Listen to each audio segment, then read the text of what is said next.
Thank you so much for coming to this live discussion for the Enabling Environment Action Group from the Global Alliance of Climate Smart Agriculture.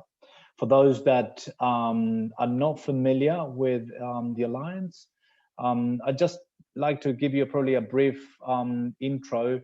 The Global Alliance for Climate Smart Agriculture was launched in 2014 at the UN Secretary General Summit. Today, it was launched with 46 organizations, multi-stakeholders, so member countries, private sector, universities, NGOs, and civil societies. Today, we have reached up to 500 member institutions of this, big alliance that we are today. And what I would like to bring the discussion is how we can improve. What can we do better, and particularly in this policy group. So a bit of the structure of GACSA, how GACSA is formed. We have, as you can see there, our arm on the regional alliances that are bringing the global discussion into the regional level and therefore arriving to the national level. We the facilitation unit, which I coordinate, is hosted by the UN FAO. We have the strategic committee led by two co-chairs that we meet annually at this annual forum. That is our main event, which is, by the way, been scheduled for the first week of April, so FYI. Then it comes the action groups. The action groups, as you might know, are divided into three areas. One is the knowledge creation. The second bit is how to find opportunities for investment in CSA, and the group that we are talking today, the enabling environment, which is about policies. This group is led by CCAFs and the University of Santiago de Compostela. So the main purpose of this group is to identify the bottlenecks in policies and find investment conditions needed to scale up climate smart agriculture initiatives. Then the areas of work that we would like to focus in for the next couple of years is how to build more, how to create knowledge in this regard, how to have partnerships in action, and therefore how to communicate the good work that we're doing out there. So this is just a quick intro for what is coming. I'd like to pass the mic immediately to what we'll be discussing today. I just need to go back a bit on the last week. We had an interesting workshop with Cornell University in which we showed a survey that was done for the GACSA members to identify basically what are the main policy barriers that farmers are finding when they try to adopt climate smart agriculture. So I listed there the four top one, which is the lack of fundings, the global policies not being translated into the national policies, how also in the national policies are not being enforced. So these are the evidences that we found in this survey. Now, what the survey is giving us for the future and recommendation for this group is that we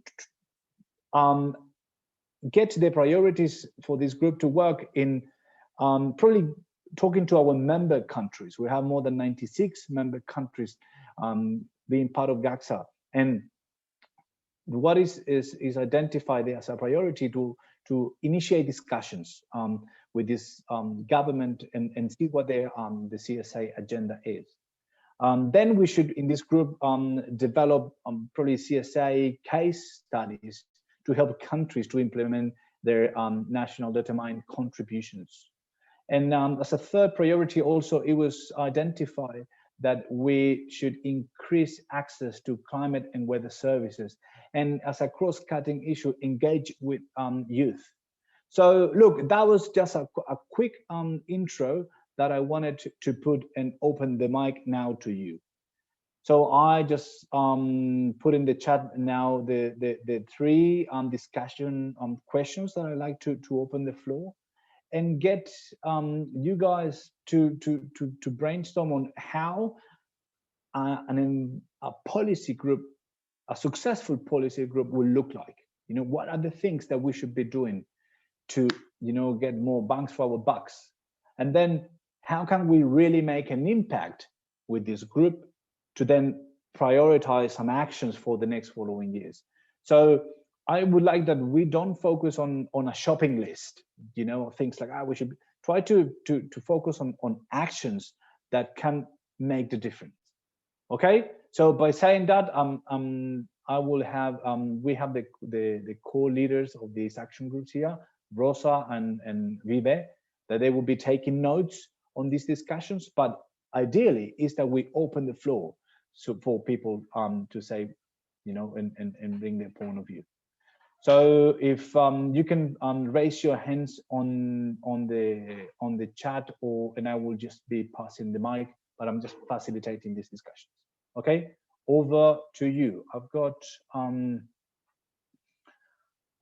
someone here raising their hands. Let me check.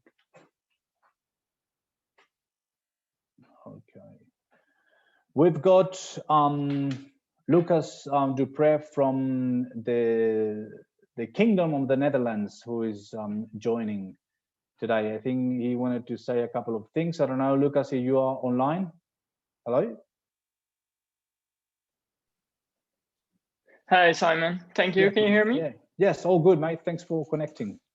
All right, perfect. Well, first of all, my apologies. I logged in a little too late. My agenda said for 2:20, so I just logged in, no seeing the sheet with the questions. Yeah.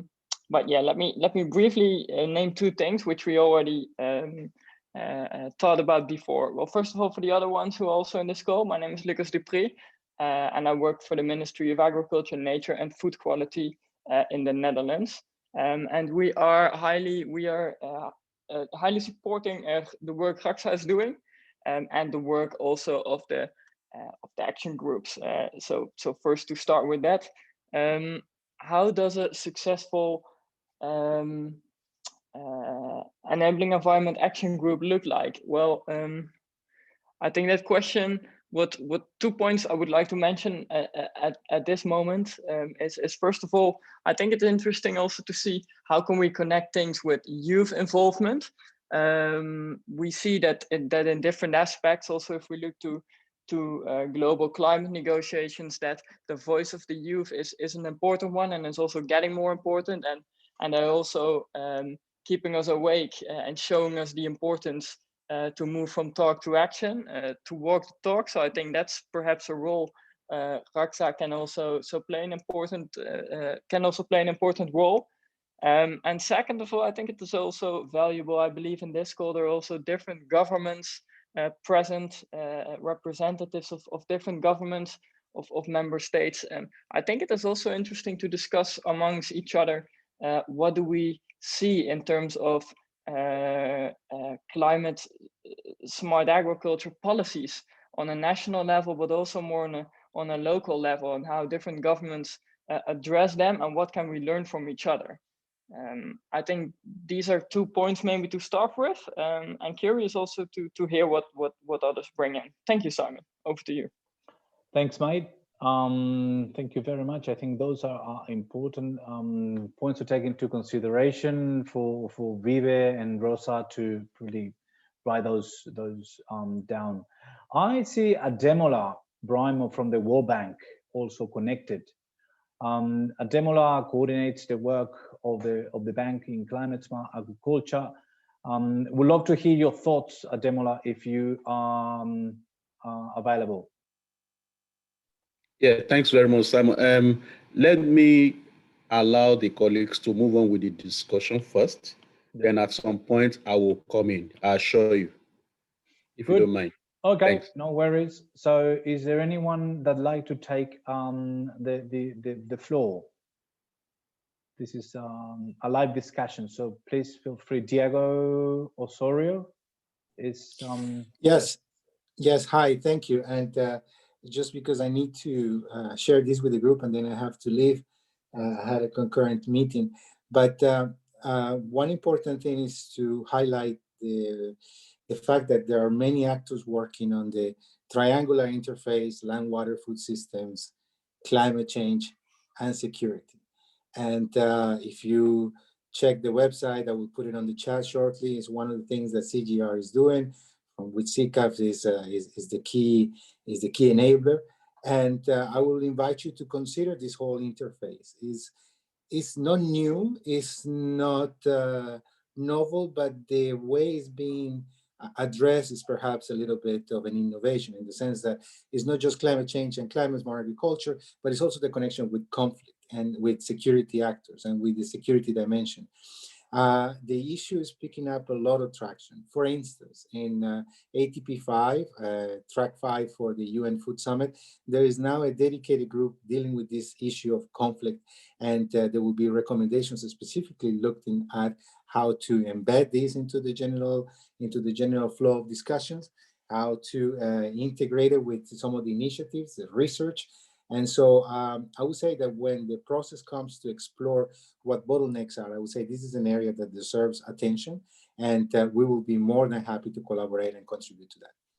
Thanks, Diego. So if we have to put that in an action, so you reckon that we should explore the track 5, see how GACSA can play a role in there. What would be in tangible outcomes? What would be a good, performance measure, if you want to put it in that way? Well, I guess two things. One is that through the group that is working on the conflict recommendations for the track 5 that go into the UN Food Summit, I think it's a safe thing to say that we'll be more than happy to engage with GACSA and have some sort of an exchange, a discussion.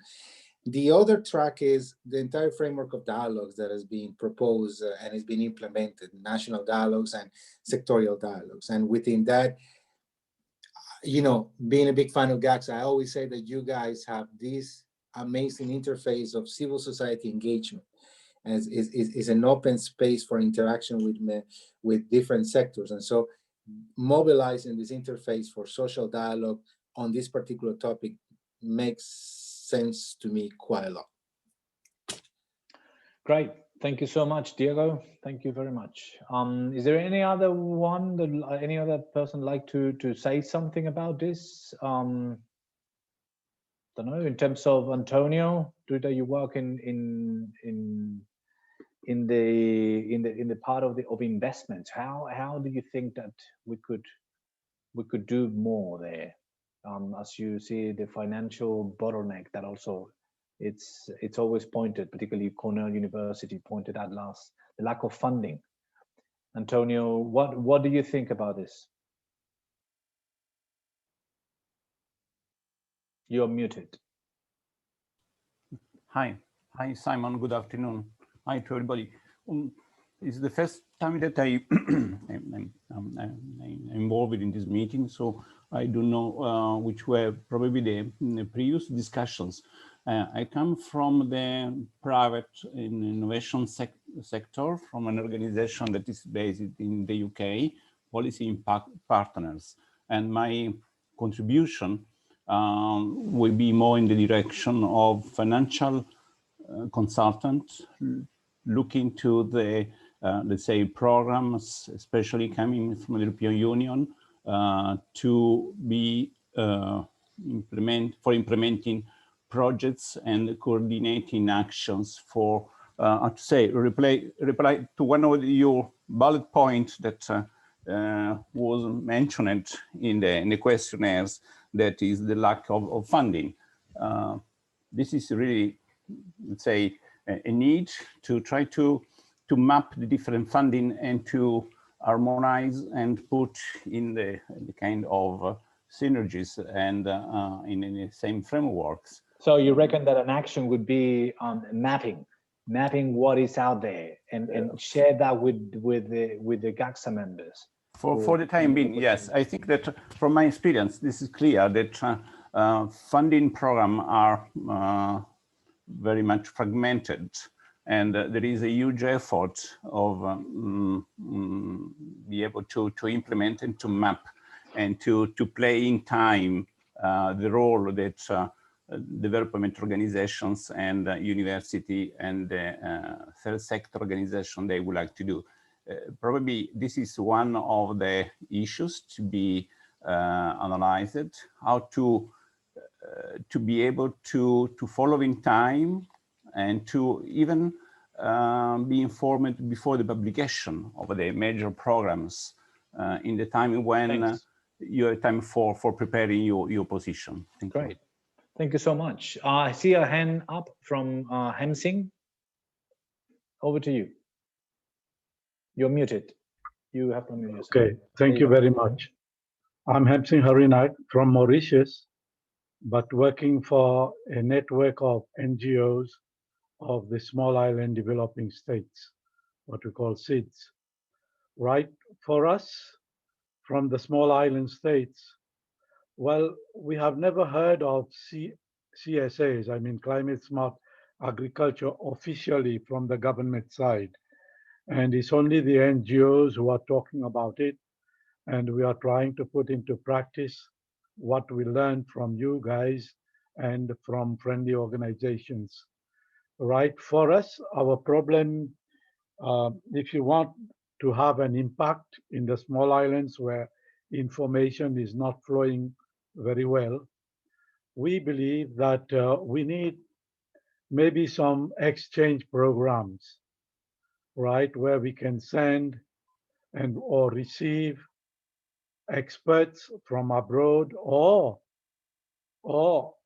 CSA members from other countries, other islands, right, so as to exchange, to learn, and to show what is happening elsewhere, right? It should not only be linear, I mean, from the island to island, but even from north to south. So you mean like some capacity building sessions? So this group could eventually have, let's say, a couple of sessions during the year. In which, that would be one possibility for sure. Yeah, the small islands could be, you know, more. We could focus there on a couple of sessions with your group and others. Yeah, that would be excellent. Excellent. Great. But Okay. at the same time, give us the opportunity to learn from others, right? Yeah. Maybe through project Fantastic. visit, etc. Great. Thank you. Thank you so much. Please feel free to join the discussions whenever you want. We got Peter. Peter. Can I come? Okay. Yes, Peter was asking and then we got a Demola. So Peter, thank you so much for being here, mate. You've been a big advocate for even you coming from the private sector. There's a lot that you have told us in the last couple of sessions in terms of, you know, bringing the talk to the field level. So what's your opinion on that? Yeah, I'm also triggered by the story of Hamsing from Mauritius. I was leader of a project in the Netherlands, bridging the gap between the research institutes and the farmers. And that project was very interesting because the researchers learned from the farmers and the farmers learned from the researchers, just discussing climate scenarios, but also translating these scenarios into a very concrete action. And this model of working together with the local government, the university, the agricultural university, and the farmers was a very interesting model and is copied in Uganda and Cambodia. We did the same model with the farmers organizations there, and we worked together in a combination with national experts, farmers leaders, but we brought in some experts, only a few from the Netherlands, and it was very fruitful to see how we could arrange settings which were very fruitful in discussions and also leading to all kinds of actions at a local level. So how can we replicate that? How can we do something in this group, grabbing, you know, the amount of expertise that we have not only in this group on our membership, and selecting, let's say, a group of people to organize, you know, what we have done in the past with the GACSA talks. Yeah.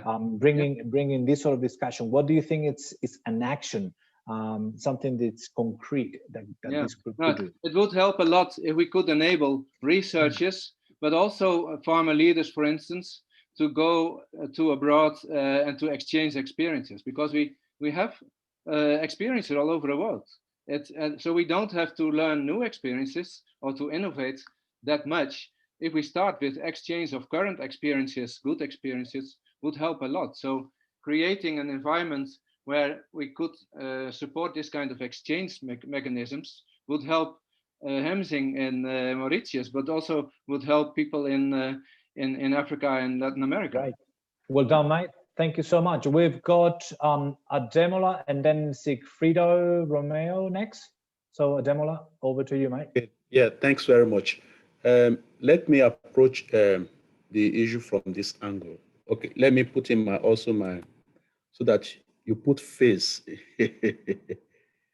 to the voice. Now, I will approach the issue from this angle, that the overall goal of policies and enabling environment is to improve the adoption of climate smart agriculture. So that is the starting point. Then the second thing that you want to find out is a national level. What are the documents that talks to policies, that talks to the enabling environment in terms of achieving this adoption or scaling up? So we have in the past NAPAs, we have NAMAs, then recently we have NDCs. So how do these things speak to climate smart agriculture adoption and scaling up? It would be good to have a synthesis document across all the member countries. So this may be something that GACSA office can help to Good on you. I know that CCAVS already has some of these documents in the past, but it is now time to update it and look at how agriculture is mentioned. What are the technologies that each of these countries have identified will be important for scaling up CSA, and what will be the instrument required to scale up the CSA, as well as the financing. The colleague from small island states talk about capacity development, for instance. That is important. In some cases, it may be the need to scale up research. That is also very, very important. Then when we are also talking about climate smart agriculture, it's not about the national government alone. It should also incorporate what other people are doing. For instance, people that are the private sector, for instance, farmers, for instance, and also the non-state actors, international government NGOs. What are they doing within the country, and how do this contribute to climate smart agriculture adoption and scaling up? For instance, in the case of Zambia in the past, around 2005, we saw the role of non-state actors, NGOs that are helping in no small way to disseminate the CSA concept that has now ramified the entire landscape. Then what are we really looking for in terms of CSA policy engagement? We want to guide policies. We want to remove all forms of disincentives towards adopting CSA. Such disincentives could be perverse subsidies in some countries. Such disincentives could be inefficient allocation of resources to programs. And also there'll be a need to divert policies or align resources to climate smart outcomes. So, and then this is where you now come into tools and instruments that you would need to move all of these initiatives forward. The tools could be credit programs, for instance, input policies, aligning subsidies to climate smart outcomes, such that I said the other time, then elevating the importance of public good benefits of CSA research, as well as safety net programs. So all of these are important tools, but there is no straight bullet for any country. You have to align each of these resources and each of these tools to the specific needs of countries. And so that is why I said that at the onset, the starting point is to create a synthesis of what is really required to move the agenda forward. Thanks. Thank you very much. Thanks, Ademola. What a privilege to have you here, particularly with the background that you have at the beginning, like the founding fathers of the CSA movement, also GACSA with the World Bank. So thank you so much. I think you are spot on having the probably this group as an action, Vive, if you are listening, the capturing or summarizing what is already out there, because there is so much written about work on CSA, what the policies should be doing. So it's what you say, just making that accessible to people. And the second thing, the scale up. I think scale up is also means the capacity development for researchers and what Hemsing was saying. So thank you so much, mate. I think we've got next Sigfrido, and then Tabi, and then Dr. Thomas. So Sigfrido, over to you. If you could introduce yourself, that'd be great. Thanks. Right. Let me start. Right. Thank you, Chairman. My name is Sigfrido, and I'm the head of office in South Sudan, in this contested area between Sudan and South Sudan. I really appreciate this opportunity. As IFO, we are trying to support the government of South Sudan when it comes to food security, access to market, peace building, resilience building, and linking short-term relief into long-term development.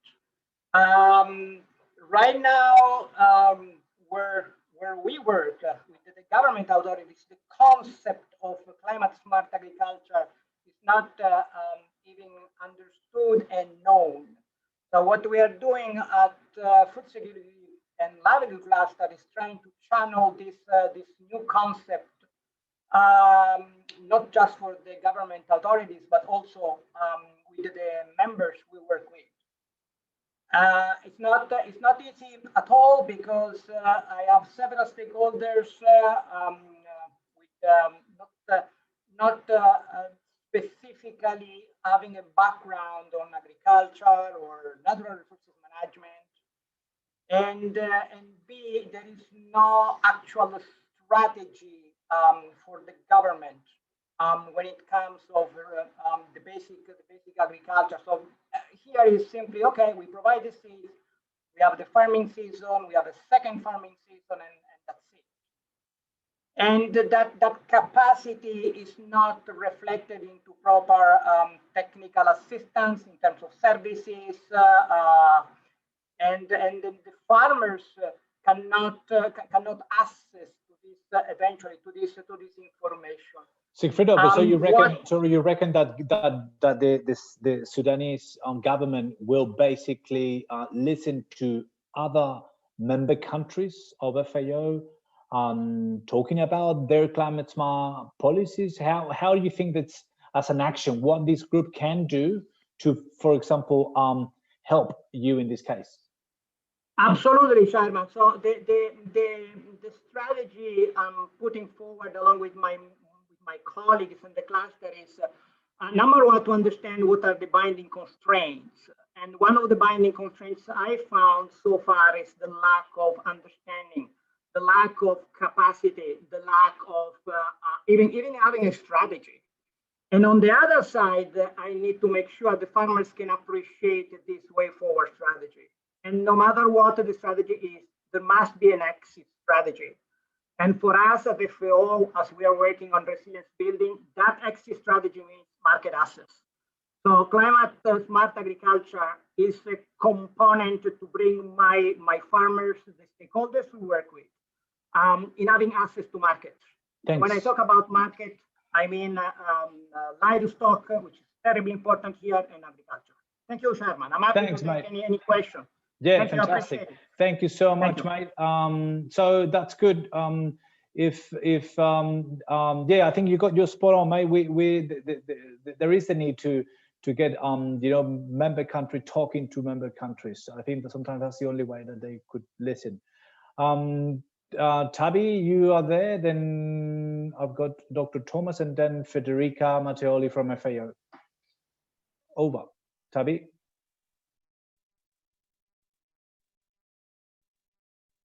You are muted, or I can't hear you, Tabi. Simon, and thank you everyone, and especially for the. Can you hear me now?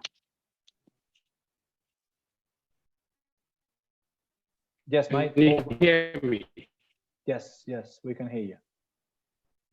Okay, good. Mate, we are failing to. Thank you. Thank you, Simon. Toby, thank you everyone, and especially for this opportunity to join this call. I was going to share briefly.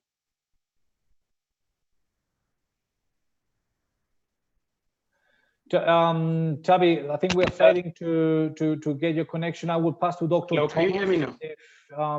If you could please use the chat and send your comment on the chat.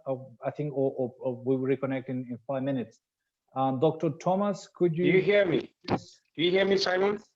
We can't hear you properly. So if Dr. Thomas could jump in. Am I audible? Yes. Yeah. Yeah. I am from the state of Kerala, India. Okay. And we work with as we represent an NGO working in the local government, local bodies here. Basically, climate smart agriculture, CSA is very, very, good word or catchy word for everyone, but actually in reality, nothing happens at the ground level. So I think there is a there is a great gap between the awareness, among the policymakers, but that is not filtered down to the ground level. So we need a lot of focus on localized action plan, so that we replicate like what happens in Uganda or something, success story like what Peter was saying. We need to bring out that sort of a success story that the farmers from the grassroots level get more motivated. So I think there is a more focus of this group to work with small farmer group should be one of these areas to disseminate the importance of CSA. Otherwise, it becomes a beautiful high valued word among But how do we bring it down? That's the question. How do we bring this global talk to your farmers? How would you do that? Yeah, I mean, so we need a specific action plan. I mean, if I have some time to spare with you what we do. Actually, we have been trying to introduce the local, even say for agriculture, local varieties, which is all climate resilient and of those region, and which is more tolerant than the high yielding varieties. But then it's very difficult for people to, unless and until we demonstrate that, over the years of 3-4 years, average only you need to take, but everybody as a farmer point, you just look at the productivity. So we need, 3-4 years of engagement with a group of farmers, which like what we do. So we promote the local varieties, and again we encourage the farmers to bring in with the fantastic. But that's what you do. What can we do as this group to support that better? How can we? Sorry. So I think as a group, what such local successful stories need to be built up, and then shared and capacity building has to happen. I mean, this is what from my side. Good on you. So talking, I think it's not only about the success, it's also about the failure. That's how we learn in life. So that would be great that we write a bit on that. You're liaising with the local experience that your group might have to talk about the success and the failure and how you adapt to. Good on you, mate. Thank you so much. I think we've got Federica. She's got experience in FAO, particularly at the field level. Federica, over to you.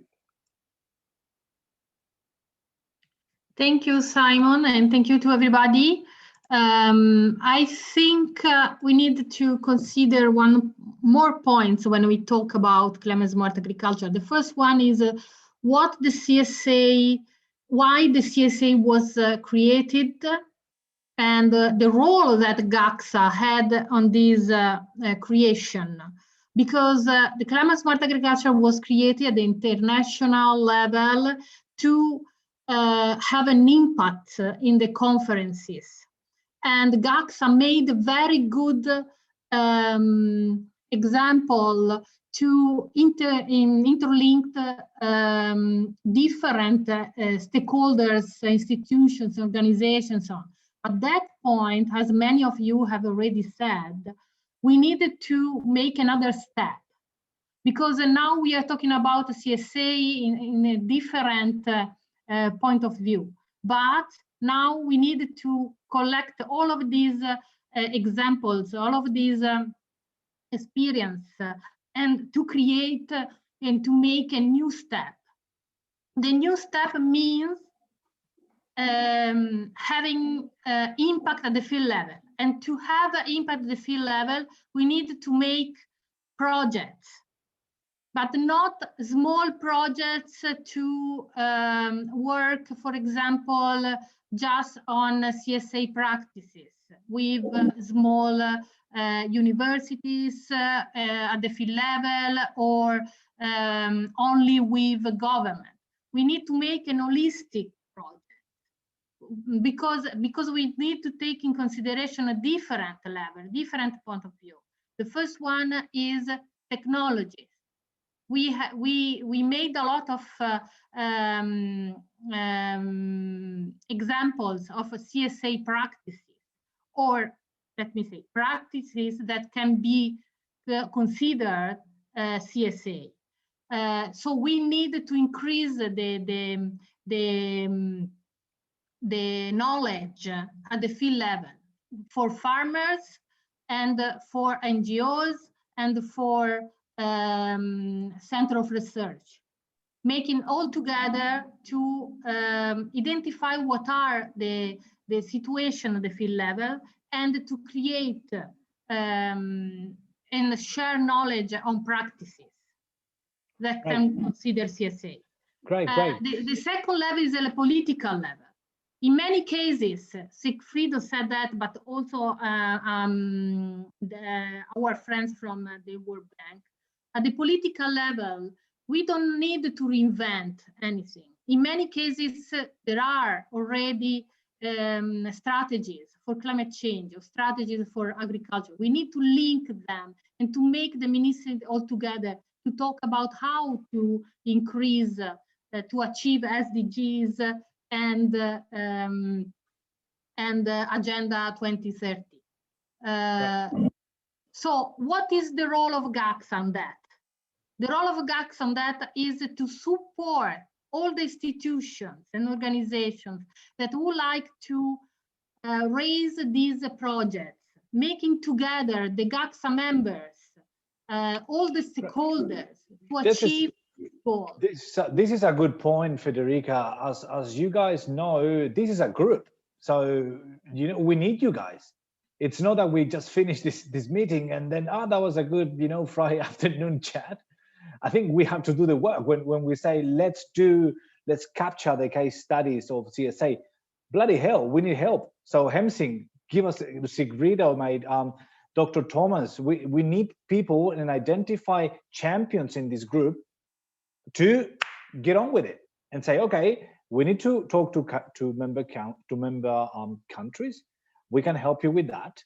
And then Sigfrido, mate, we need you to put us South Sudan there, and we have an event, or we prepare a summary. But this is also a call to action for you guys that they are there. This is on voluntary basis, I know, but we need also your help to do more in this group. That would be great, that if we can achieve that at this is a series of discussions, but we have to buy in as an individual too. We've got Lufingo, and I would like to hear Lufingo, and you can introduce yourself. Thanks, mate. Good afternoon, colleagues. Lufingo Bomakamba. I'm the Regional CSA Alliance leader with GACSA. Thank you, Simon, for convening this.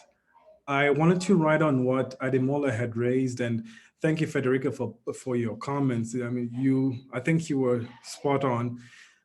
For me, it's literally old wine, new bottle. You know, we have the knowledge, we have the techniques, and we keep talking about some of the key factors that impede CSA technology uptake is the lack of evidence and tools and approaches, etc. Yes, but one key element is really on coherence. There is this science and policy interface, the interaction between science and policy that really needs to be beefed up literally at all levels. And how best can we stimulate that two-way communication between science and policy around key priority areas and needs.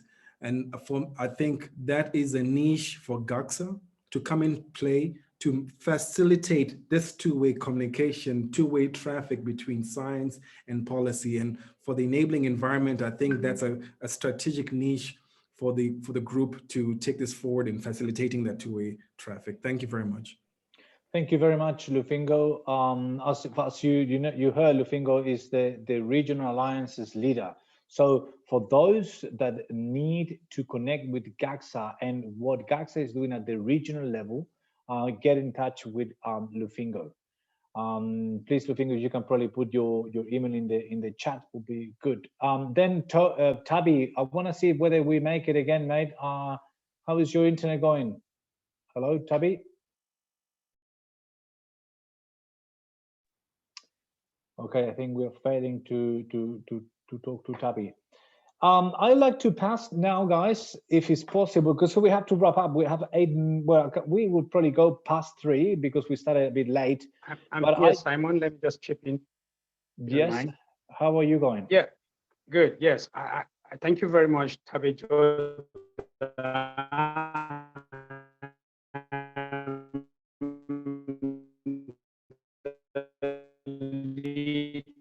Sorry, Tabby, your internet is not working, mate. Green Aid, 1 billion trees for Africa communities at CSA and other land. Okay. Sorry, mate. Could you please use the chat? I'm very, very sorry. We just need to hear me now. No, we can't hear you. Could you please put your comment in the chat? Thank you, mate. Yeah. Okay. We got Jessica. Thank you. Hello, Jessica. If you could introduce yourself. Good to see you here. Thank you, Simon. Hello, everyone. I'm Jessica from Zimbabwe. I hope you hear me. Can you hear me, Simon? Yes, all good. Yes. Yeah, okay. So I would like to make a suggestion for GACSA, as I'm a youth, and I feel that as I've noticed, a lot of people were, someone from the Icelands were talking about not having knowledge about CSA, and I've noticed that we have a lot of young people who have that knowledge but don't have maybe finances to spread or help capacity building for those people. I don't know if GACSA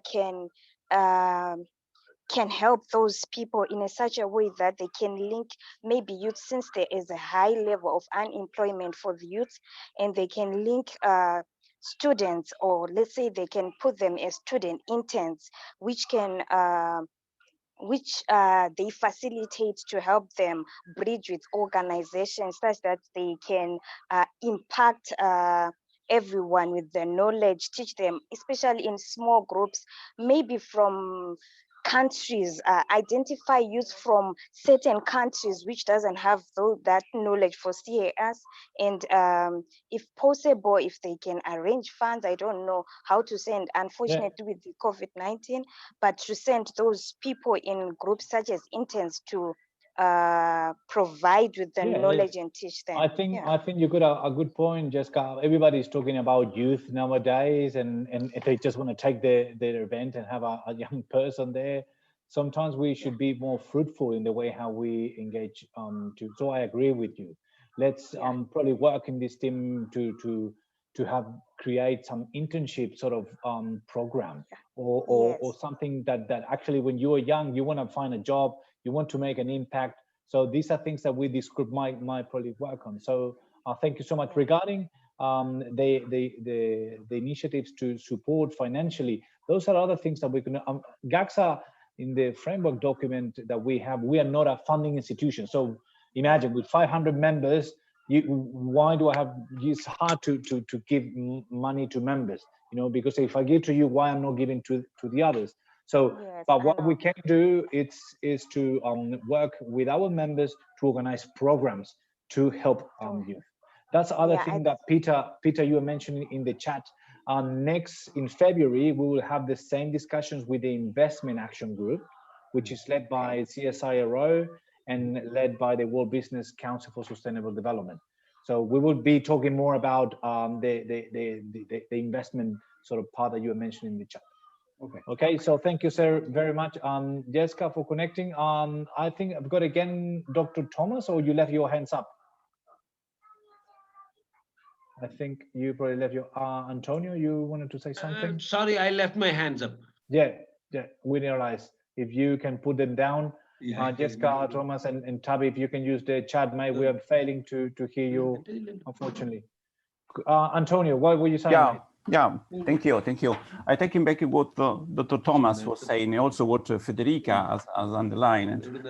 Within Horizon Europe, there is a kind of project that is a CSA, but is for cooperation and support actions, that it is actually for this kind of issues, is to, for instance, what Dr. Thomas has mentioned, to bring to the ground level the innovation on the best practices.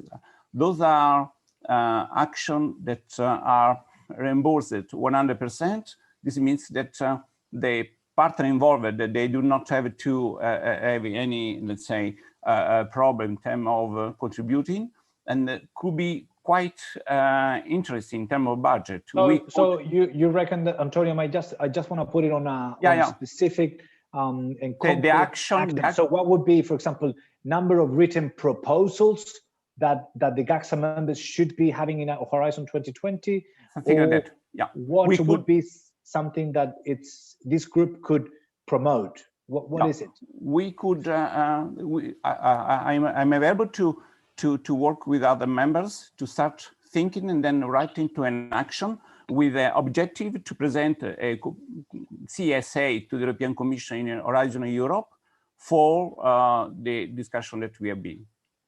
Okay, look, I think this is. I would love that you join the conversation that we will have in February, mid-February, with the Investment Action Group, because I think that will fit quite well on that. I've got the core leader of this group, Rosa, from the University of Santiago. Just to point over to you. Yeah, just to point it out that in the previous suggestion, that now the European Commission is writing the new calls, so we can participate in how this should be written. And I think at the end of the year, we will have the opportunity of asking for new projects. CSA would be a very important issue. Also, I'm sure, well, I was told really that innovations and the exchange between policy and innovations actors like researchers, farmers, etc., will be really promoted.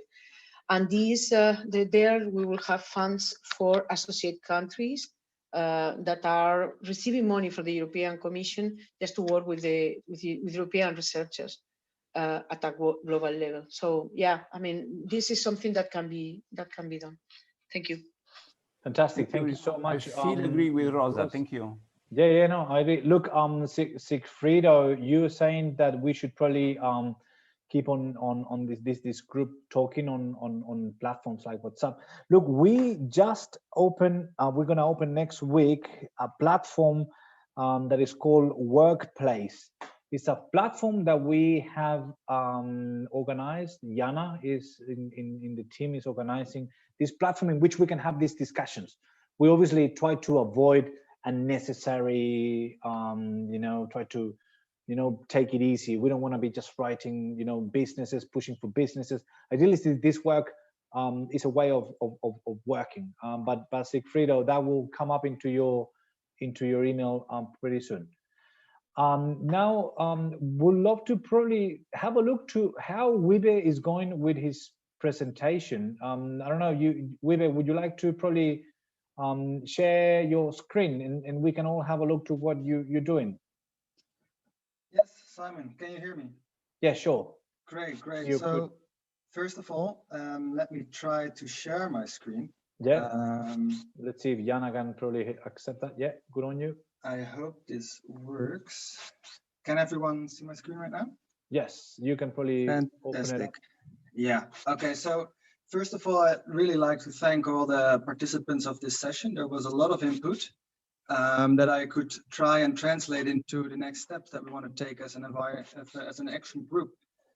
So first of all, big thanks for that. I don't think that we as an action group conveners can actually do this job without the members. So all the inputs are very high valued by us. So first I wanted to reiterate some of the recommendations that we had from this Cornell University survey that Simon mentioned earlier.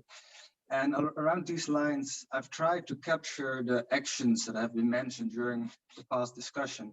And I must admit, it wasn't that easy. It was quite fast paced, which of course is great because that means that there's a lot of thinking around these topics. There's a lot of emphasis on action in this group, and that's only positive. So what I've tried to do is to capture some of these actions into a framework that we can use as an action group to try and make sure that we follow up on these actions throughout this year and the next years. So what I prepared is to have the objective that links to the previous slide that was identified by the survey and really link this to actions mentioned in the discussion. So as you can see for the first objective, there will be sessions that we can try to organize on CSA policy adoption on a country level. But there is also a need for sessions on scaling CSA that include finance and perhaps focusing on national context, but also including private sector engagement. Then also exchange of knowledge among governments was one of the actions mentioned, really sharing knowledge with different governments or government segments to make sure that there's knowledge sharing around these ideas and themes among countries, and to have action plans for localized action was one of the actions I think was quite nice. Really trying to focus the work that's being done on a global scale to trickle down to the local level and make sure that farmers can actually do something with the knowledge. So this is just an example of what I drafted, and you can see it for a different, for the second objective as well. I probably won't go too deep into it because we also will need to have internal discussions with us as conveners and the facilitation unit in a sense of how we can actually formalize and track the actions that we have throughout the years within the given timeframes that we'll link. So I think this will be a communication that can be brought to you after this discussion today. And next to the three topics that I showed in the first slide, I noticed there were two other themes that were emerging from the discussion, which we might want to look at in this group. One really tackling the lack of funding for farmers, I think, is a very interesting and recurring topic that we've heard in discussions, and really mapping also different types of funding that can be accessed by farmers to use CSA, for example. But also capacity building was really one of the recurring items that I heard, which is why I put it as a different objective. But perhaps there is a way in which we can merge it with one of the previous three items that were listed on from the survey. But really trying also to focus on capacity building and synthesizing information that is already there. And I also liked one of the latest comments on a two-way communication between science and policy, and really trying to foster this discussion between these two different kind of levels in which CSA is implemented and perceived as well. So I think, Simon, this is just a quick draft that I could make from the discussion. Like I mentioned, it was a fast-paced discussion, which was very positive from my end, because it means that there's really a need and a willingness to engage with us on these themes. So we will be working with on this internally in the group, I think, and perhaps we can share this in a later stage with the members as well. Yeah. So that more or less is what I wanted to share. Bloody hell, mate! What a very good job. You captured a lot of things there. I know it wasn't easy, but thank you so much. I think you nailed it. I would love that we take this discussion now in the group to see if there is anything missing Is there anything that we could? My first impression is that a lot of things to do. I would like to, what the Dutch say, start small. You know, like don't try to, you know, over promise. Let's do not promise much and over deliver. Ideal is that we bring the look in the next 4 years or 5 years. We should have a clear understanding what this group are doing, because otherwise these groups, they ended up being dormant and they pass the years and years and there is not much coming out of these groups. So I think we need to utilize the momentum that we are generating. Make sure that we don't, you know, over stress ourselves. Let's start small with a couple of things. I would love that we connect with everyone on this platform and we keep these discussions, because we need a second session, I would say, to put some names on that Excel. Say, look, Peter will be probably helping us with this. Sigfrido will be helping us with South Sudan. We will have Hemsing helping us with, you know, the islands, and probably Jeska with the youth idea. So we get some, you know, a bit of a working group. Otherwise, you know, it end up being lost, and I don't want to be doing that. So yeah, guys, I think open the mic again if you guys want to say something else. Otherwise, I just invite you for the 1st and 2nd of April for the annual forum, in which I think we will be bringing this sort of action plan or plan of attack that this group will have for the future. Okay, I think you got something to say, Peter. Thanks a lot also Wiebe for his summary. I maybe just very concrete suggestion. Maybe we can think about a pool of experts who could support all the member countries, all the members, when they have an initiative, and just make use of 1 or 2 international experts to speed up the process in the countries. I noticed that it is very helpful to have 1 or 2 strangers. It brought a lot of people in the countries together in new settings. So sometimes it helps to bring in somebody from abroad and just start up the process, and then they find each other in a new setting, because you need this multidisciplinary approaches. So you need people from all kind of corners of your country to develop this in a successful way. So a pool of experts could help, and then of course you have to think about budget, etc. But yeah, it's just a suggestion for next step, for concrete action. Yeah, that's good. That's good to have. Yeah, we need to put names, you know, responsibilities, and get on with it and make it happen. I think we will. That's before we need to get to know each other, work as a group, and then we will get. I always say we need to trust each other first. The action plans are the easiest thing to achieve when you have a nice working group and people to work with. So is there anyone else that want to say something or sing a song, for example? No. just whoever. I don't know if someone wants to say something. It's Friday afternoon, guys, at least in Rome. So let's take it easy. So I don't know. I think that's it for today. So keep an eye on the 3 things. So 1, the February investment action group talk that we will have. The second thing, right on the calendar, the 1st week of April, the annual forum that will be done virtually. And the 3rd one, keep an eye also on this platform that we will be providing to the members for, you know, knowledge sharing and have your say. Okay, thank you guys. Enjoy your weekend and have fun. Ciao. Thank you, Simon. Bye bye. Thank you.